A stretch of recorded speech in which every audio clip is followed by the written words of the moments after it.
നാട്ടിൽ പാടി പറയുന്ന ബദർ മൗലീദിലെ വരികളിൽ ഒന്ന് ഇപ്രകാരമാണ്: യാ മൻ ബിഹി ഹല്ല റദ വമൻ ബിഹിം നകദ. ഇതാ പ്രയാസങ്ങൾ ബാധിച്ചവരെ, നഷ്ടങ്ങൾ ബാധിച്ചവനെ, നിനക്ക് എനിക്ക് നൽകാനുള്ള ഉപദേശം എന്താണെന്ന് അറിയുമോ? ഖുൽ നാദിയൻ മുസ്തൻജിദൻ യാ അഹ്ല ബദ്രി ശുഹദാ.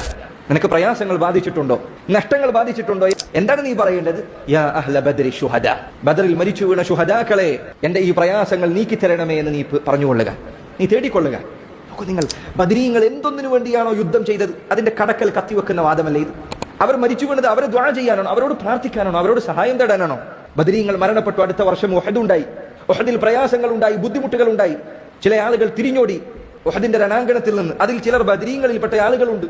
നബി സല്ലല്ലാഹു അലൈഹി വസല്ലമയോ സഹാബികളോ വിളിച്ചോ, ഇതാ ബദരീങ്ങളെ, ശുഹദാക്കളെ, ഞങ്ങളെ രക്ഷപ്പെടുത്തണേ, ഈ യുദ്ധത്തിൽ വിജയം നൽകണമേ എന്ന് അവർ പ്രാർത്ഥിച്ചോ? അവർ ദുആ ചെയ്തോ? ഇല്ല. എന്താ അവർ ദുആ ചെയ്യാതിരുന്നത്? നബി സല്ലല്ലാഹു അലൈഹി വസല്ലമയുടെ ജീവിതത്തിൽ പ്രയാസങ്ങൾ, ബുദ്ധിമുട്ടുകൾ ഉണ്ടായിട്ടുണ്ട്.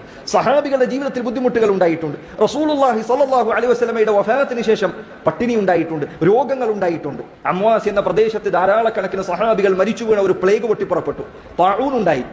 ഏതെങ്കിലും ഒരു സഹാബി, ഒരൊറ്റ സഹാബി നബി സല്ലല്ലാഹു അലൈഹി വസല്ലമയുടെ ഖബറിനരികിൽ വന്നുകൊണ്ട് അല്ലാഹുവിന്റെ റസൂലേ, ഇതാ എനിക്ക് പ്രയാസം ബാധിച്ചിട്ടുണ്ട്. ബദർ മൗലിദ് പറഞ്ഞ വാക്കന്നെ യാ മൻ ബിഹി ഹല്ല റജ, പ്രയാസമുണ്ടായവനെ, നഷ്ടങ്ങൾ ബാധിച്ചവനെ എന്താണ് നീ വിളിക്കേണ്ടത്? യാ അഹ്ല ബദ്രി ശുഹദാ, ബദറിൽ മരിച്ചു വീണ ശുഹദാക്കളെ എന്ന് നീ വിളിക്കുക.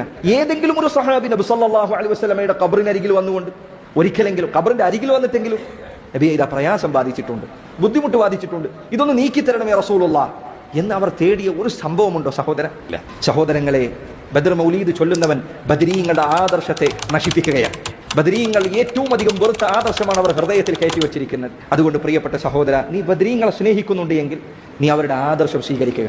ലാ ഇലാഹ ഇല്ലല്ലാഹ് എന്ന കലിമത്തു തൗഹീദ് ജീവിതത്തിൽ പകർത്തുക. അല്ലാഹുവിന് വേണ്ടി മാത്രം ജീവിക്കുക.